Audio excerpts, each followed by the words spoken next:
दोस्तों, प्राचीन समय की बात है। एक गांव में एक युवती रहती थी। वह सुंदर नहीं थी और उसका कोई भी नहीं था। वह अकेले ही रहा करती थी। वह खुद ही मेहनत करती और अपने लिए 2 वक्त की रोटी का प्रबंध किया करती थी। यूं तो उसे 2 वक्त की रोटी मिल ही जाया करती थी, लेकिन फिर भी वह अपने आप से खुश नहीं थी। उसे दुनिया में सभी लोग सुखी नजर आते थे, सिवाय उसके खुद के। जीवन देखकर वह खुद को कोसा करती थी। खुद को तरह तरह की बातें कहती थी। हे ईश्वर, आपने सभी को खुशहाल बनाया है, सभी को सुख दिया है, सभी को सुंदर बनाया है, तो मुझे क्यों नहीं ऐसा बनाया? आखिर मैंने किया क्या था? आखिर मेरी गलती क्या थी? मैं जानती हूं आप मुझसे कोई बदला ले रहे हैं। इसी प्रकार एक दिन वह अपने आप से नाराज होकर, निराश होकर एक वृक्ष के नीचे बैठी हुई थी और रो रही थी। तभी वहां से एक बौद्ध भिक्षु भिक्षाटन करके गुजर रहे थे। उन्होंने जब उस युवती को रोते हुए देखा तो वह उसके पास गए और उन्होंने उससे पूछा, पुत्री, क्या बात है? तुम क्यों रो रही हो? इसका जवाब देते हुए वह उनसे कहती है, हे गुरुवर, मुझे कोई प्यार नहीं करता, मुझे कोई पसंद नहीं करता, क्योंकि मैं काली हूं, मैं सुंदर नहीं हूं और मेरे रंग को लेकर लोग मेरा मजाक बनाते हैं। मेरा कोई नहीं, मेरे पास तो धन भी नहीं है। इस दुनिया में हर कोई सुखी है, हर किसी के पास सब कुछ है, हर कोई अपना जीवन खुशहाली से जी रहा है, सभी के पास सब कुछ है, तो मेरे पास क्यों नहीं है? आखिर मैंने क्या किया था? आखिर इसमें मेरा क्या कसूर है? क्या मुझे सुखी होने का हक नहीं है? क्या मुझे अपना जीवन खुशहाली से जीने का हक नहीं है? उन बौद्ध भिक्षु ने उस युवती की सारी बातें ध्यानपूर्वक सुनी और उसके बाद वह उससे कहते हैं, पुत्री, अगर तुम मुझे उस व्यक्ति से मिलवा दो जो अपने जीवन में सुखी हो, तो मैं तुम्हें एक ऐसी चीज दूंगा जिससे तुम सुंदर और सुखी दोनों बन जाओगी। उन बौद्ध भिक्षु के मुख से यह सुनकर वह युवती बहुत प्रसन्न हुई और तुरंत ही उन बौद्ध भिक्षु से कहती है, हे गुरुवर, क्या सचमुच ऐसा हो सकता है? इस पर वो भिक्षु उस युवती से कहते हैं, हां, यह अवश्य ही हो सकता है। तभी वह युवती उन बौद्ध भिक्षु से कहती है, हे गुरुवर, यदि यह सचमुच संभव है तो मैं एक ऐसे आदमी को जानती हूं जो बहुत सुखी है। मैं उसे अभी लेकर आती हूं। आप मेरा यहीं पर इंतजार करना।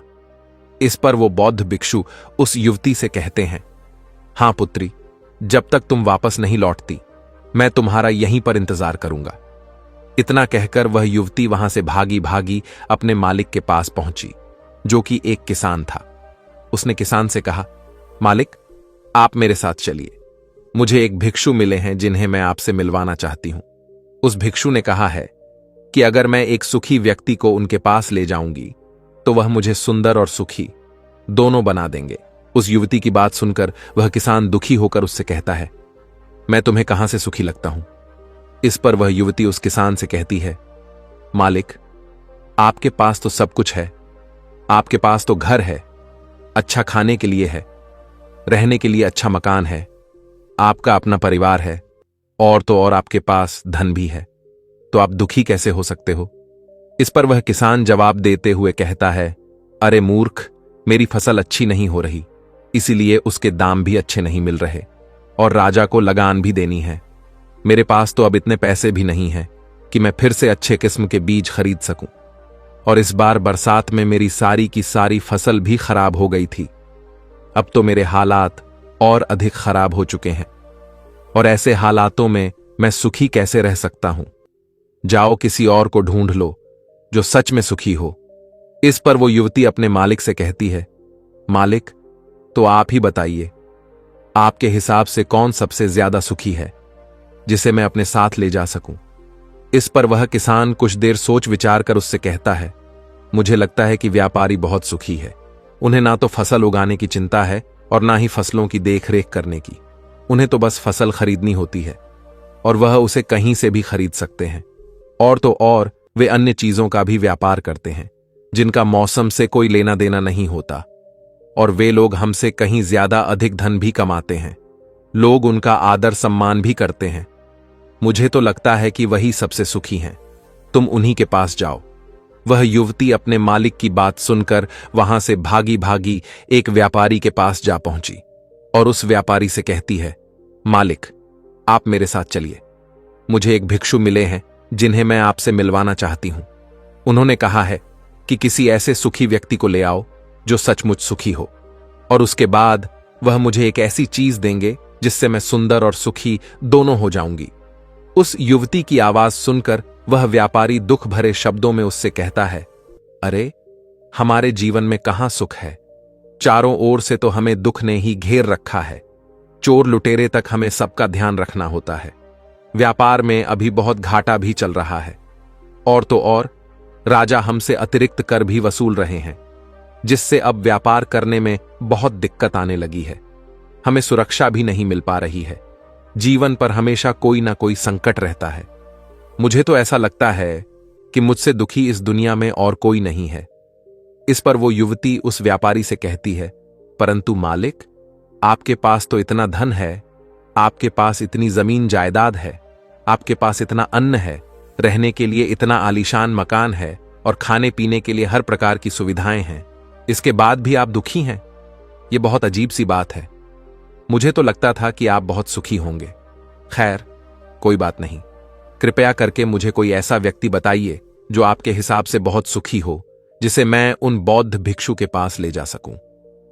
इस पर वह व्यापारी कुछ देर सोच विचार कर उस युवती से कहता है, मुझे लगता है कि राज्य के अधिकारी बहुत सुखी हैं।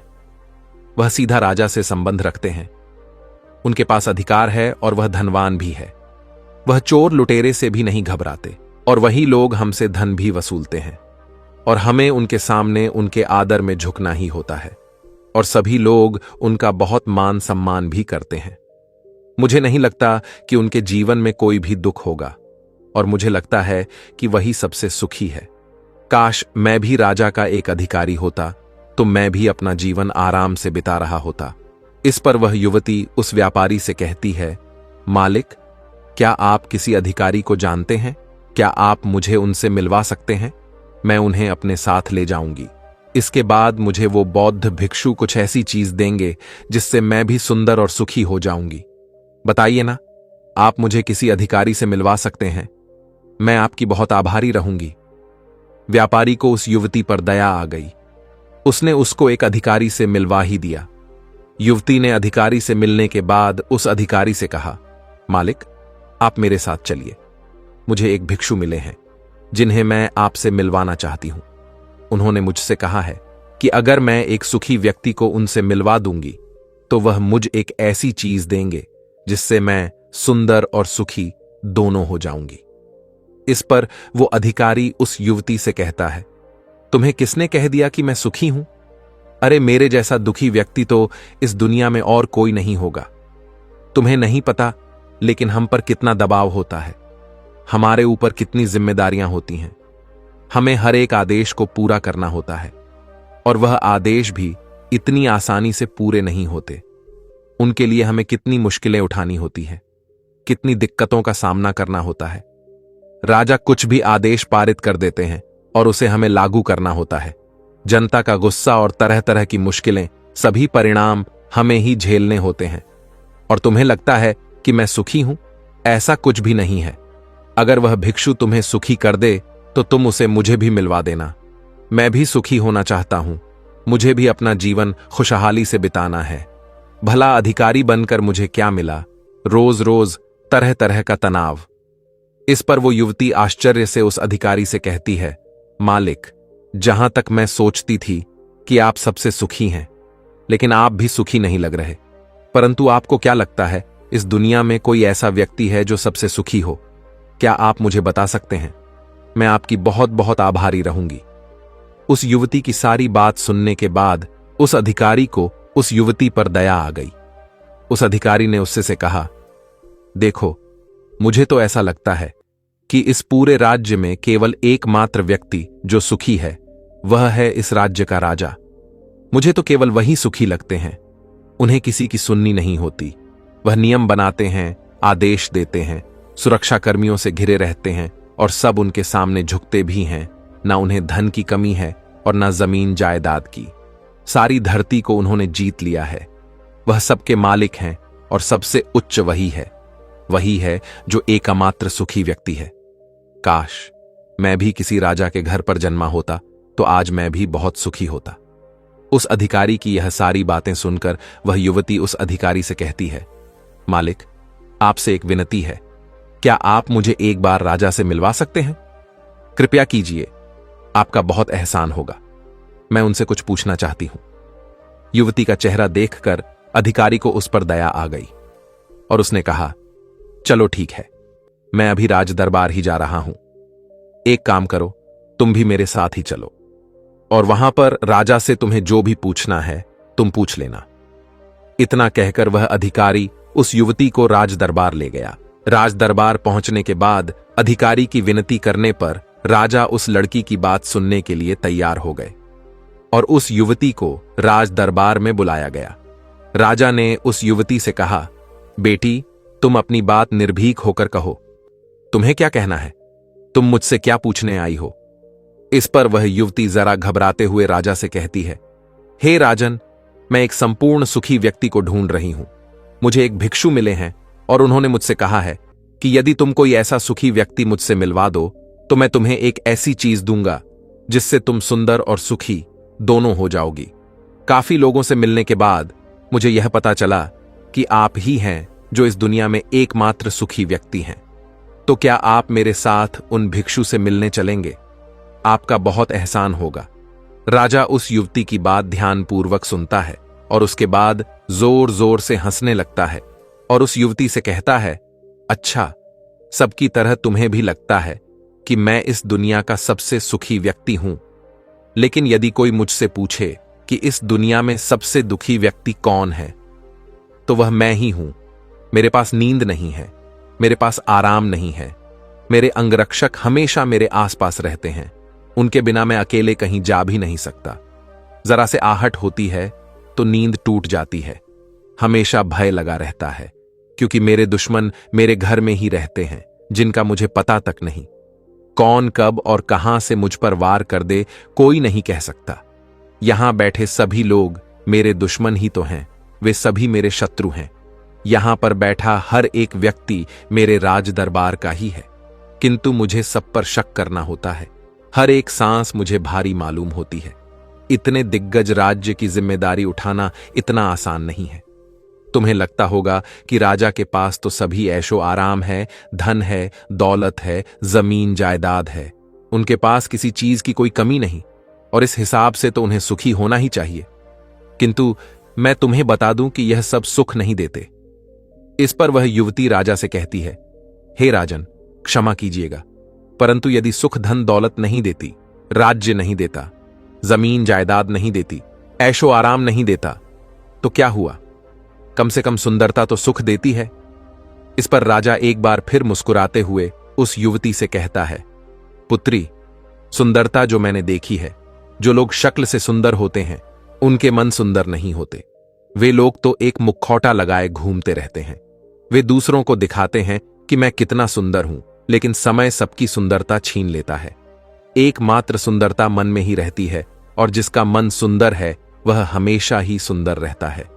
इस पर वह युवती राजा से कहती है, हे महाराज, तो आप ही बताइए कि आपके हिसाब से इस दुनिया में सबसे सुंदर और सुखी कौन है? इस पर वह राजा युवती से कहता है, पुत्री, मेरे हिसाब से तो एक गरीब व्यक्ति जो 2 वक्त की रोटी का प्रबंध कर सके, बस इतना ही, जो किसी तंत्र बिना, किसी बंदिशों के बिना किसी भी दिशा में घूम सके, उसे कुछ भी छिन जाने का भय ना हो, कुछ भी लुट जाने का खौफ ना हो, जिसे रात को अच्छी नींद आती हो। मुझसे पूछो तो सबसे ज्यादा सुखी वही होगा।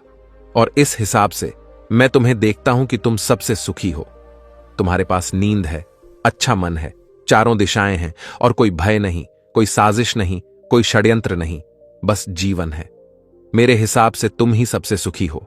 राजा की यह सारी बातें सुनकर एक पल के लिए वह युवती सोच में रह गई और तभी उसे इस बात का एहसास भी हो गया कि वाकई में वह एकमात्र सुखी है, वही सुंदर है।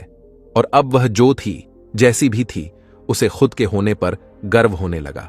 वह पूरे दिन यहां वहां भटकते हुए आखिरकार थक हार कर, लेकिन संपूर्ण सुख लिए, चेहरे पर मुस्कान लिए, प्रकृति से बातें करते हुए वह उन बौद्ध भिक्षु के पास वापस लौटी और उसने उन बौद्ध भिक्षु से कहा, हे गुरुवर, मैं यहां से गई थी तो मुझे लग रहा था कि मैं ही सबसे दुखी हूं और मैं ही सबसे बदसूरत हूं।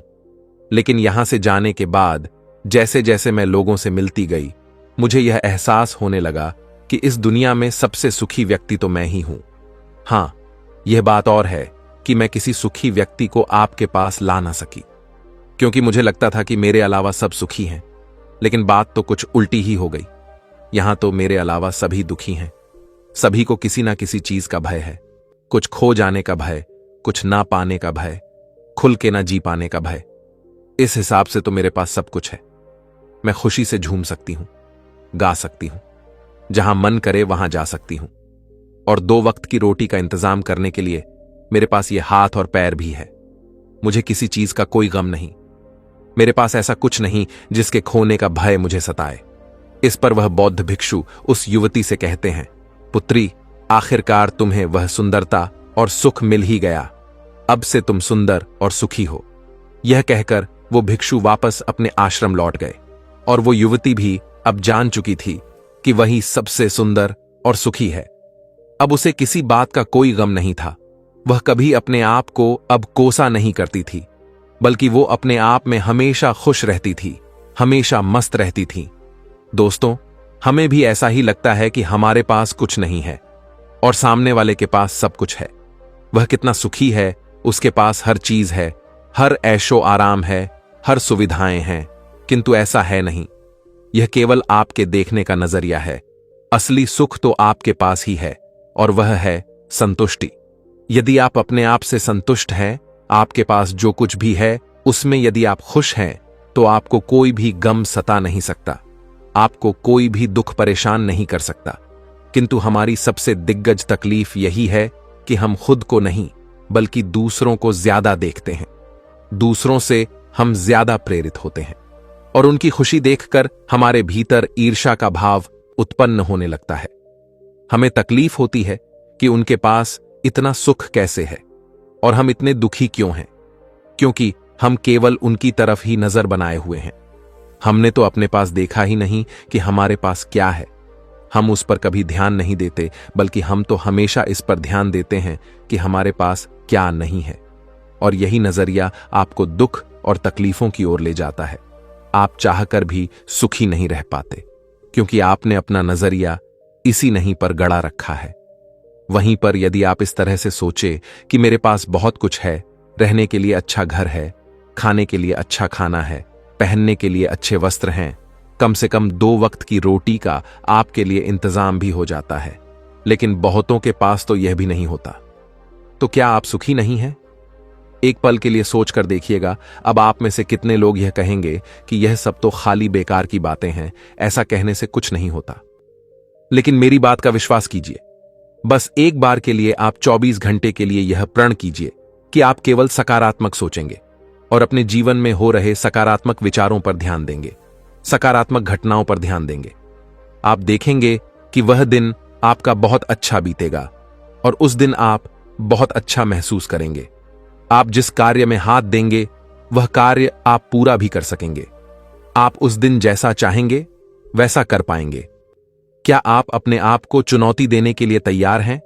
क्या आप 24 घंटे केवल अच्छा सोचने के लिए तैयार हैं? अगर हां, तो आप मुझे कमेंट में जरूर बताएगा। इससे यह भी पता चल जाएगा कि कितने लोग चाहते हैं कि उनका जीवन सचमुच बदले और कितने लोग नहीं। इसी के साथ में उम्मीद है कि आपको आज की ये कहानी पसंद आई होगी। तो इस वीडियो को लाइक और अपने दोस्तों के साथ शेयर जरूर कीजिएगा। चलिए अब दूसरी कहानी की ओर बढ़ते हैं। दोस्तों, महात्मा बुद्ध अपनी बातों को 3 बार दोहराया करते थे, और यदि कोई बात आपसे 3-3 बार कही जाए तो क्या आप उस बात को सुन पाएंगे? मान लीजिए आप किसी चिकित्सक के पास जाते हैं और वह चिकित्सक आपसे एक बार कहता है कि आप ठीक हैं, आपको कुछ नहीं हुआ है। तो यह बात आप सुन लेते हैं और आपको यह बात समझ में आ जाती है कि मैं ठीक हूं और मुझे कुछ भी नहीं हुआ है। लेकिन अगर वही चिकित्सक आपसे बार बार वही बात कहे, बार बार वह वही बात दोहराए, तो क्या आपको क्रोध नहीं आएगा?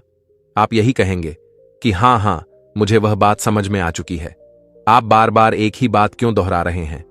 मैं समझ चुका हूं कि मैं बीमार नहीं हूं और मुझे कुछ नहीं हुआ है, तो इसको बार बार दोहराने से क्या फायदा? लेकिन वास्तविकता तो यह है कि जब हम किसी बात को बार बार दोहराते हैं तो उससे हमारा चेतन मन ऊब जाता है, और बार बार उस बात को सुनने से हमारा चेतन मन उस बात पर ध्यान नहीं देता, और यही वह वक्त होता है जब हमारी बात हमारे अवचेतन मन तक पहुंचती है। और जब आपकी बात आपके अवचेतन मन तक पहुंच जाए तो यकीन मानिए कि तब कुछ भी संभव है। फिर चाहे आप कोई अपने जीवन में लक्ष्य प्राप्त करना चाहते हो या फिर अपना स्वास्थ्य सुधारना चाहते हो, सब कुछ संभव हो जाएगा। दोस्तों, आपने कभी ना कभी यह किस्सा तो सुना ही होगा। एक प्लेन क्रैश हो गया था और उस प्लेन का जो पायलट था, उसकी प्लेन से गिरने की वजह से शरीर की सारी बोन्स टूट चुकी थीं, और जब उसे अस्पताल में भर्ती किया गया तो उससे हिला भी नहीं जा रहा था। डॉक्टर्स ने भी यह जवाब दे दिया था कि तुम ठीक नहीं हो सकते। लेकिन वह व्यक्ति जीना चाहता था। उसने अपने अवचेतन मन में जबरदस्ती यह बात घुसाई कि मैं ठीक हो सकता हूं, मैं ठीक हो सकता हूं। और यकीन मानिए कि वह व्यक्ति सच में ठीक हो गया। वह अपने पैरों पर चलकर अपने घर गया। ऐसा केवल हमारे अचेतन मन की शक्तियों के कारण होता है।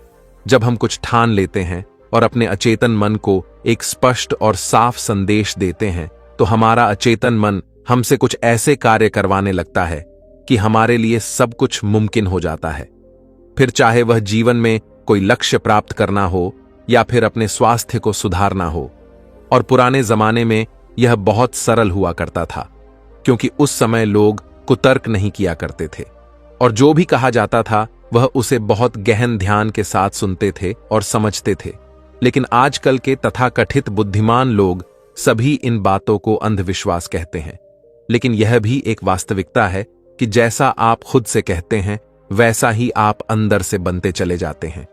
आप अंदर से उतने ही अशांत होने लगते हैं, और जो व्यक्ति अपने मन की बकबक को शांत कर पाता है वही शांति को प्राप्त कर पाता है। हमारी जो बुद्धिमानी है वही हमारे अचेतन मन का एक रूप होती है। हमारा चेतन मन हमें कोई भी नई चीज सीखने में हमारी मदद करता है। जैसे यदि आप कोई नई भाषा सीखना चाहते हैं या फिर आप कोई नई टेक्निक सीखना चाहते हैं, तो इसमें हमारा चेतन मन हमारी बहुत मदद करता है। लेकिन जब बात आती है भावनाओं की, अर्थात क्रोध, कामना, आलस इत्यादि की, जो कि हमारे अचेतन मन का हिस्सा होते हैं, उन्हें हमें सीखना नहीं होता। वह तो हमारे अंदर पहले से ही मौजूद है। क्या आपने कभी ग्रोथ सीखा है? क्या आपने कभी काम वासना सीखी है? क्या आपने कभी आलस सीखा है? यदि आपको बचपन से ही किसी ऐसी जगह पर रखा जाए जहां पर कोई भी व्यक्ति ना हो, कोई भी इंसान ना हो, तब भी आपके भीतर यह सारे गुण आ ही जाएंगे, क्योंकि इसमें तो सिर्फ और सिर्फ हमारे अचेतन मन का ही काम है। यानी कि वह चीजें जो प्रकृति ने हमें पहले से ही दी है, और वह सिर्फ हमारे अवचेतन मन के माध्यम से ही भरी जाती है, क्योंकि हमारा अचेतन मन कभी विरोध नहीं करता। क्या आपने कभी इस बात पर भी गौर किया है कि जो इस दुनिया में बाहरी चीजें हैं उसे आप सीख सकते हैं, लेकिन जहां बात आती है हमारे भीतर की, तो आप उस सीख को नहीं सीख पाते। मान लो अगर आपको समय सीखना है तो उसके बारे में हमारे अचेतन मन को कुछ नहीं पता होता। लेकिन वहीं पर यदि कोई आपसे यह कहे कि 5 और 5 10 होते हैं, तो यह बात आपके अचेतन मन को अच्छी तरह से समझ में आ जाती है, क्योंकि आपका अचेतन मन विरोध नहीं करता और उसे एक साफ और स्पष्ट संदेश भी मिल रहा है। इसलिए हमें अपने अवचेतन मन तक साफ और स्पष्ट संदेश भेजने की आवश्यकता होती है, और यह तभी संभव है जब हमारा चेतन मन इसके रास्ते में ना आए। तभी वह शिष्य उन गुरुवर से कहता है गुरुवर, आखिर हम अपने अवचेतन मन को साफ और स्पष्ट संदेश क्यों नहीं भेज पाते? आखिर इसका क्या कारण है? इसका जवाब देते हुए गुरु शिष्य से कहते हैं, भंते, इसका पहला कारण यह है कि जब भी हम अपने अवचेतन मन में कोई सूचना पहुंचाने की कोशिश करते हैं, तो हमारा चेतन मन पहले उससे तर्क वितर्क करता है।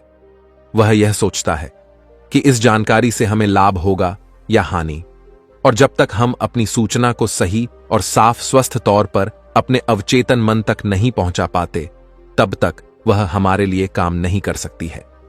मान लीजिए कि आप ईश्वर से प्रार्थना कर रहे हैं कि हे ईश्वर, मुझे एक अच्छी नौकरी मिल जाए, मैं अच्छी तरह से कामयाब हो जाऊं। इस दौरान हमारा चेतन मन यह सोचता है कि आखिर मुझे नौकरी मिल जाएगी और मैं कामयाब हो जाऊंगा, तो उसके बाद मैं क्या करूंगा? मैं ऐसा घर खरीदूंगा, ऐसी गाड़ी खरीदूंगा, अपने परिवार के लिए यह करूंगा, वह करूंगा, अपना खुद का व्यापार शुरू करूंगा। ऐसे कई प्रकार के विचार हमारे चेतन मन में उठने लगते हैं और इसी कारण हम अपने औचित्य मन तक साफ और स्पष्ट संदेश भेज नहीं पाते। और इसीलिए कहा जाता है कि ध्यान हमारे मन को शांत कर देता है। आपको अपने अवचेतन मन तक साफ और स्पष्ट संदेश भेजना ही होगा। अपने अवचेतन मन को अपने वश में करना ही होगा। और अपने अवचेतन मन को वश में करने के लिए आप यह एक तरीका अपना सकते हैं। अगर आपको कोई चीज पानी है तो आपको उस चीज को मंत्र की तरह मन में दोहराना होगा और ऐसा आपको करीब 30 दिन तक करना होगा।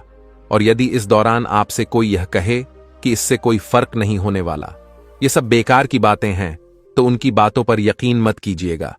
क्योंकि यदि आप कोई बात मंत्र की तरह दोहराते हैं तो वह मंत्र अर्थात वह बातें हमारे अवचेतन मन तक पहुंच जाती हैं। और एक बार यदि आपकी बात आपके अवचेतन मन तक पहुंच गई तो हम दुनिया की कोई भी चीज पा सकते हैं। हम किसी भी लक्ष्य को हासिल कर सकते हैं। और उसके लिए आपको बस इतना ही करना है।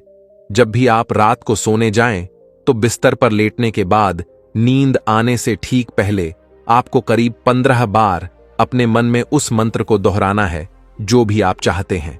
और ऐसा करते हुए आपको नींद में चले जाना है, क्योंकि हमारा अचेतन मन कभी नहीं सोता।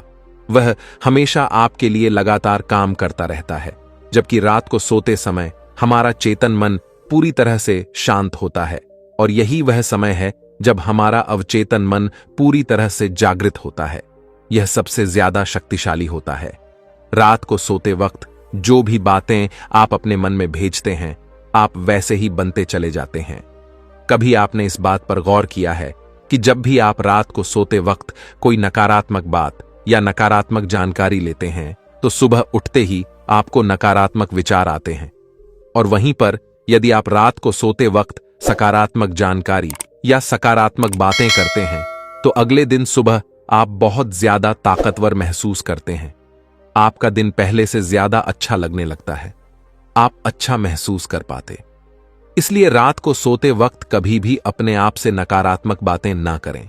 हो सके तो हमेशा अपने आप से सकारात्मक बातें करें, या फिर आप चाहे तो इस प्रयोग को भी अपना सकते हैं और अपने जीवन में जो कुछ भी चाहे आप उसे पा सकते हैं। क्योंकि एक बार यदि आपका लक्ष्य आपके अवचेतन मन तक पहुंच गया तो उसे पाना बहुत आसान हो जाएगा। फिर वह चाहे कितना भी दिग्गज क्यों ना हो, वह चाहे कितना भी कठिन क्यों ना हो, आप उसे हासिल कर ही लेंगे। आप उसमें कामयाबी पा ही लेंगे। इतना कहकर वह गुरुवर शांत हो गए और वह शिष्य भी यह समझ चुका था कि आखिर हमारे चेतन मन और अवचेतन मन में क्या अंतर होता है और किस प्रकार हम अपने लक्ष्य को प्राप्त कर सकते हैं। नमो बुद्धाय।